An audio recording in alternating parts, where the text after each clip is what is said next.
Friends, welcome to my channel. आज हम STET PGT के लिए 2023 के जो एग्ज़ाम हुआ था उसके रीजनिंग एंड मैथ के क्वेश्चन को सोल्व करेंगे।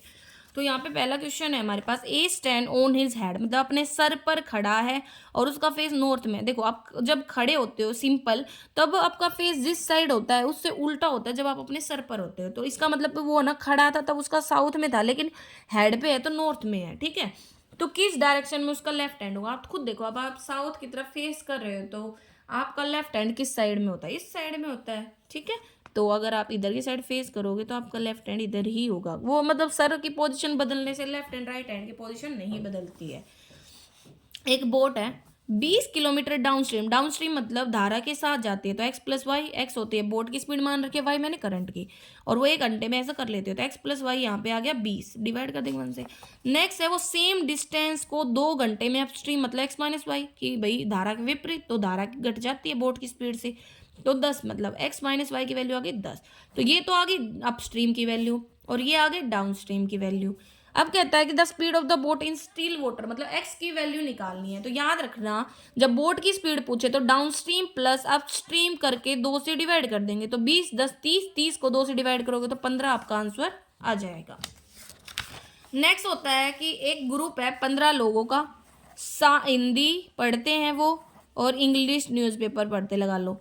तो कहता है कि 7 लोग हिंदी पढ़ते हैं, 8 इंग्लिश पढ़ते हैं, 3 है ना कुछ भी नहीं पढ़ते, तो टोटल 15 से उसमें 3 कुछ भी नहीं पढ़ते, मतलब 12 बचे जो कुछ ना कुछ तो पढ़ते हैं। तो कितने कहता है कि रीड करेंगे English and Hindi board, total 12 बचे, उस तो 8 और 7 15।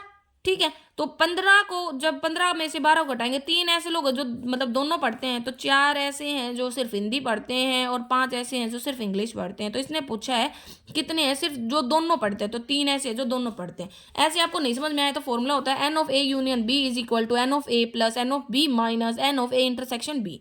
ये हमें पता नहीं, लेकिन ये हमें पता है 12। क्यों? क्योंकि भाई 3 जो ऐसे थे जो कुछ नहीं पढ़ते थे तो हमने हटा दिए, और ये हमें दे रखा है 7, और ये हम सॉरी ये एन 7 दे रखा और ये हमें 8। तो 8 और 7 में से 12 को घटाएंगे तो हमें ये आ जाएगा जो दोनों पढ़ते हैं। नेक्स्ट है हमारे पास, in a class of 35 student A is पहले 7th फ्रॉम द बॉटम, मतलब 35 बच्चों की क्लास में ए है ना 7वां है नीचे से, और बी है वो है ना 9वां है टॉप से। ठीक है, ऐसे लगा लो, ये टॉप से वैसे इधर आना था, बी इधर है, लगा लो 9वां, और ए इधर है 7th। अब आगे इसने बोल दिया सी इन दोनों के एग्जैक्टली बीच में है, तो ए की पोजीशन सी से बतानी है। तो देखो टोटल कितने हो गए, 9 और 7 16। ठीक है, तो 16 को जब हम घटाते हैं 35 से तो आते हैं 19, तो ये है ना इन दोनों के बीच में है सी, तो 19 बीच में से निकालने के 19 में एक जोड़ा और 2 से डिवाइड कर दिया, तो 20/2 मतलब 10वीं पोजीशन पे है वो। ठीक है, एक सर्टेन कोड है लैंग्वेज का CEG।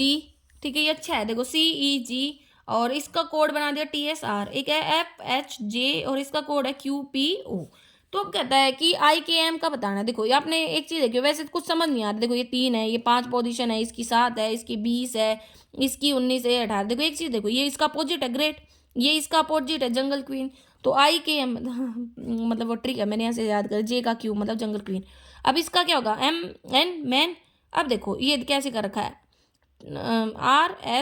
RST OPQ, तो ये भी N से पहले M होता है और M से पहले हमारा LMN, तो ये हमारा आंसर आ जाएगा NM। ठीक है, कितने मीनिंगफुल वर्ड बना सकते हो इससे? तो मतलब डा को देखो देखो, मेल बन सकता है MELE, मेल मतलब जो पुरुष होता है, मील बन सकता है खाना MEAL, और लेम बन सकता है LAME। तो 3 वर्ड बना सकते हैं हम ऐसे।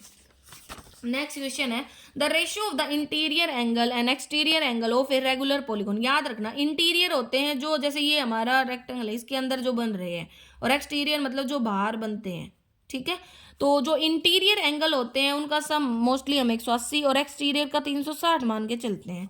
तो इंटीरियर एंगल निकालने का सम निकालने का फॉर्मूला था n-2 divide by n multiply में n-2 मल्टीप्लाई में 180, और एक्सटीरियर मतलब 360। तो देखो रेशियो दे रखा है, सम ऑफ द आउटर एंगल 360, और हमने मान लिया था कि भैया ना भाई फॉर्मूले के अकॉर्डिंग कि रेशियो है 2 और x और एन हमारा नंबर है, तो यहाँ से हमारे पास एन एक्स आ गया 180। ऐसे sum of interior angle n-2 multiply में 180, वो हमने मान लिया 7x, क्योंकि भाई x की एक फॉर्म में और n हमने लगा दिया, तो वहाँ से हमारे पास आ गया। और यहाँ पे एक्स एन की वैल्यू हमारे पास 180 आई थी, वो हमने यहाँ पे पुट कर दी, तो वहाँ से हमारे पास n की वैल्यू 9 आ गई।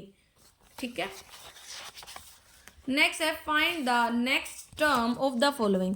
2, 3, 10, 15 और 26 और x निकालना है हमें। ये 1 का डिफरेंस, 7 का डिफरेंस, 5 का डिफरेंस और यहाँ पे है 5 और 6 11 का डिफरेंस। ठीक है, कुछ समझ नहीं आ रहा था, आगे डिफरेंस ले लिया, इधर आ गया। अब देखो, हाँ एक चीज़ देखो, यहाँ पे 4 जोड़ा, यहाँ पे भी 4 जोड़ा अल्टरनेटिवली, तो अब देखो 5 में 4 जोड़ेंगे तो कितना आएगा 9, 26 में 9 जोड़ेंगे तो 35। ऐसे आंसर आ गया। और तो कुछ पता है, एक बढ़ रहा है, घट रहा है, बढ़ रहा है, घट रहा है। अब है पाइप ए अकेला ना, वो कहता है कि भर देता है टैंक को 8 घंटे में, बी अकेला है वो 6 घंटे में। तो इनका पहले तो लेंगे एलसीएम, तो 24 ले, 6 चौक 24, 8 3 24, आगे ये इफिशियंसी आ गई डिवाइड करने के बाद एलसीएम को, और ये टोटल वर्क होता है। अब कहता है कि दोनों पाइप ओपन थे लेकिन 2 घंटे बाद एक को बंद कर दिया, तो 2 घंटे में इन्होंने कितना भर दिया होगा, 4 3 7 इफिशियंसी, 2 घंटे में 14 भर दिया। अब 10 भरा, 10 बचा, तो बी कितने टाइम में उसे भरेगा, तो बी 4 की इफिशियंसी, 2 दूनी 4, 2 5 10, मतलब 5.5 है, सॉरी 5 सही, मतलब 5/2 है, तो 2 दूनी 4, 2 से 2.5 घंटे में भर देगा। नेक्स्ट है हमारे पास इन ए सर्टेन पैटर्न, ये इसमें कोई रिलेशन बताना है, तो क्या कर रखा है इसमें देखो, मतलब मल्टीप्लाई करके देख, 8 24, 5 कम 5 24 में से 5 गया तो भी नहीं आ रहा, ऐसे नहीं आ रहा। तो इसमें क्या कर रखा है, इसने रिवर्स कर दिया लेटर को, कि 38 को हमने 83 बना दिया और 15 को 51, उनका डिफरेंस 32 है। ठीक है, तो ऐसे ही ये होगा 74, 74 में से 33 जाएगा तो 48 41 हमारा आंसर आ जाएगा। अब कहता है कि 17 दिसंबर 2002 को शनिवार था, तो 22 दिसंबर 2004 को क्या होगा, ये पूछा है। तो पहले तो इसको भी है ना 22 ही कर लो, 22 दिसंबर 2002, तो सेट कितने दिन गए, 18 19 20 21 22। ठीक है, तो 5 दिन गए, 5 जोड़ेंगे, सैटरडे में Sunday, Monday, Tuesday, Wednesday, Thursday, तो थर्सडे आ गया यहाँ पे। अब देखो ये है हमारा नॉर्मल ईयर और ये है लीप ईयर, तो लीप ईयर में जाएंगे तो देखो, एक तो 2003 आया तो उसके लिए तो 1 जोड़ा, और लीप ईयर के लिए 2 जोड़ेंगे, तो 3 दिन और जोड़, तो थर्सडे, फ्राइडे, सैटरडे और संडे, तो संडे हमारा आंसर आ जाएगा। नेक्स्ट है हमारे पास, नेक्स्ट सीरीज बतानी है इसमें, तो देखो सिंपल है, A B C D E F G H I J K L M आ जाएगा, तो एम यहाँ पे और एम यहाँ पे। ठीक है, फिर यहाँ पे 1, फिर 2, ठीक है, फिर है 6, पहले 1 जोड़ा, फिर 4 जोड़ा, और फिर 6 घटाओगे तो हमारे पास जोड़ा 15, 21 है ना ये। और यहाँ पे देखो क्या कर रखा है, टी यू छोड़ के वी, वी छोड़ के डब्ल्यू, डब्ल्यू छोड़ के एक्स, एक्स एक्स फिर वाई छोड़ के जेड, तो यहाँ पे आ गया आर ई आर एम। ठीक है, अब बात आती है इधर और रिलेशन की, तो देखो यहाँ पे 1 2 6 21, तो ये कैसे कर रखा है 1, ठीक है, फिर है 4 और यहाँ पे 6 घटाओगे तो 15। अब क्या कर रखा है इसने, हमें यहाँ पे 3 का डिफरेंस आ रहा है, फिर 11 का। ठीक है, तो ऐसे हम यही 3 11 का ऐसे रिलेशन लगा के चेक कर सकते हैं। ठीक है, नेक्स्ट है इंग्लिश अल्फ़ाबेट्स में नंबर ऑफ लेटर जो स्किप करें adjacent letter of the series में, तो वो कम हो जाता है। मतलब क्या करना है भाई, लगा लो पहले डिफरेंस 5 का, फिर 4 का, फिर 3 का, फिर 2 का, वैसे हमें दिखाना है, तो ये यही बनता है। अब ये क्वेश्चन बहुत ज़्यादा अच्छा है, देखो इसमें बोला radius of the circum circle of a triangle, मतलब एक सर्कल है उसके अंदर एक ट्रैंगल बंद है, और एक्स एक्सिस और वाई एक्सिस, ये हमने मान ली वाई एक्सिस, ये मान ली एक्स एक्सिस है, और इक्वेशन दे दिया आपको, तो हमने मान लिया अगर x 0 होता तो y की वैल्यू 4 आती, और y अगर 0 होता तो x की वैल्यू 3 आती। ये 2 इक्वेशन हमने बना ली, मतलब 2 एक टेबल बना ली। अब क्या करना है हमें इसमें पुट करना है, तो जब 0 4 है और 3 0, तो जब x की वैल्यू 3 हो और y की वैल्यू 4 हो, तो हम हाइपोटेन्यूज निकाल सकते हैं ना पाइथागोरस थ्योरम का यूज करके, 4 का स्क्वायर प्लस 3 का स्क्वायर का अंडर रूट, मतलब 5 आ गया। अब ये 5 है, लेकिन इसने हमसे पूछी क्या है रेडियस, तो रेडियस क्या होती है, ये तो डायमीटर है तो इसका हाफ, तो 2.5 यूनिट हमारा आंसर आ जाएगा। लिस्ट नंबर बताना है जो ऐड करें इसमें, कि वो ना 107 से पूरा डिविजिबल हो जाए, तो 107 से डिवाइड कर लो, रिमाइंडर आए ना उसको 107 से घटा दो, वही नंबर ऐड करना है। ठीक है, नेक्स्ट क्वेश्चन करते हैं हम। इसमें बोला कि what proportion of water must be added to the milk gain 20% by selling it at the cost price. देखो प्रॉफिट का फॉर्मूला होता है SP माइनस CP अपॉन में CP मल्टीप्लाई बाई 100। अब इसने बोला कि हम ना, जैसे ये प्योर मिल्क है और ये वाटर है, तो मिल्क वाटर की तो कोई कॉस्ट नहीं होती, और मिल्क की कॉस्ट हमने 10 रुपये मान ली, लगा लो। क्यों 10 माननी है वो मैं बताऊँ, क्योंकि ताकि परसेंटेज घट जाए।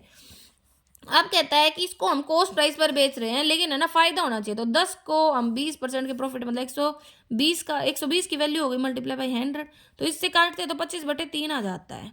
अब यहाँ पे हमने है ना एलिगेशन लगा दी, यहाँ से सोल्व किया तो ये 25/3 ही आ रहा है। जीरो में से कुछ भी घटा लो और 5/3, तो 25/3 और 5/3 का रेशियो लेंगे तो 1/5 हमारा आंसर आ जाएगा। नेक्स्ट है ratio of compound interest and simple interest एक सर्टेन सम पर 4% पर एनएम की रेट से बताना है। देखो 4% को हम लिख सकते हैं 1/25 काट के।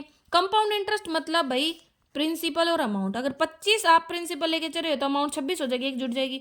25 लेके चलो 26 हो, 2 साल का था तो टोटल आ गया 625 अपॉन में 676, तो कितने का इंटरेस्ट मिला, 51 का। ऐसे ही अगर 625 प्रिंसिपल था 4% की रेट से 2 सालों के लिए, तो कितना आ रहा है इंटरेस्ट, 50 आ रहा है। तो ये रेशियो है तो पूछा था 51-50 आ जाएगा। फॉर्मूले से भी कर सकते हो लेकिन वो बहुत ज़्यादा लेंथी हो जाएगा। ABC इंटर होते हैं पार्टनरशिप में, उनका शेयर दे दिया 7, 2, 4, 3, 6, 5 का। ABC का एक तो पहले इसको सिंपल कर लो, तो 30 से मल्टीप्लाई कर देते हैं इनको, तो आ जाएगा 105, 40 और 36। अब इसका हाफ करना है आगे जाके, तो वो नहीं हो रहा ना, तो इसका क्या करो, एक बार फिर से डबल कर देते हैं, तो ये आ जाएगा 210, 80, अब 72। अब इसने बोला था कि ये है ना 50% से बढ़ा देता है 4 महीने बाद, तो 4 महीने तक इसका तो यही रहा और इन सब का तो वही सेम रहा। और 50% से बढ़ाता है तो मतलब वो डबल 210 है ना, उसका हाफ 50% मतलब 105 से बढ़ाता है तो कितना हो गया 5 और 1 और 2 और 1 3, तो ये हो गया 8 महीने के लिए। अब इनको कट भी रहा है, 4 एकम 4 3 12, 4 3 12, 4 दूनी 8। अब फिर से कट रहा है, 2 एकम 2, 2 एकम 2, 0 2 5 10, 2 चौके 8, 0 2 3 6, 2 छकी 12। ठीक है, तो इस तरीके से हम इसको काटेंगे। एक प्रॉपर हमारे पास क्या आ जाएगा, रेशियो आ जाएगा। ठीक है, और जब रेशियो आ जाएगा हमारे पास, लगा लो ये पूरी तरह मतलब नॉर्मल आप इसको पूरा काट दोगे तो हमारे पास आएगा 35, 10 और 9। अब इसने बोला कि अगर प्रॉफिट इतना था तो बी का शेयर बताना था, तो बी का है तो 10 है और टोटल से डिवाइड कर देंगे। ठीक है, तो आंसर आ जाएगा। नेक्स्ट क्वेश्चन है, एक मैन एक आर्टिकल को लॉस पर बेच देता है। ठीक है, तो लगा लो 100 का आर्टिकल था, 80 में बेच दिया, सीपी और ये एसपी। अगर वो आर्टिकल को 12 ज़्यादा में बेचता तो 10% का गेन होता, मतलब 110 का बेचा जाता तो कितने का गेन दिखा रहा है 30x का, लेकिन एक्चुअल में तो 12 रुपये का गया है, तो 12 अपॉन में 30। सीपी पूछा है, सीपी है 100, 0 3 चौक 12, तो 40 हमारा आंसर आ जाएगा। नेक्स्ट क्वेश्चन है हमारे पास, ये वाला क्वेश्चन है, तो इसमें क्या करोगे आप भाई, देखो 1 माइनस ए है ये वाला नीचे, तो इसको हम 1 का स्क्वायर और अंडर रूट ए का स्क्वायर लिख सकते हैं ना, तो ए स्क्वायर माइनस बी स्क्वायर हो गया, तो ए प्लस बी, ए माइनस बी आ गया यहाँ पे। अभी इनका एलसीएम ले लेंगे और फिर इनको सोल्व कर देंगे तो आंसर आपका आसानी से आ जाएगा। तो मेन तो यही था कि इसको हम है ना पहले किस में कन्वर्ट कर लें, फॉर्मूला में। और याद रखना ए को हम under root A multiply under root ए लिख सकते हैं, क्योंकि मल्टीप्लाई करने पर अंडर रूट कैंसिल हो जाता है। तो ये हमारे क्वेश्चंस थे, अगर कोई कंफ्यूजन है तो आप कमेंट करके पूछ सकते हो। Thank you.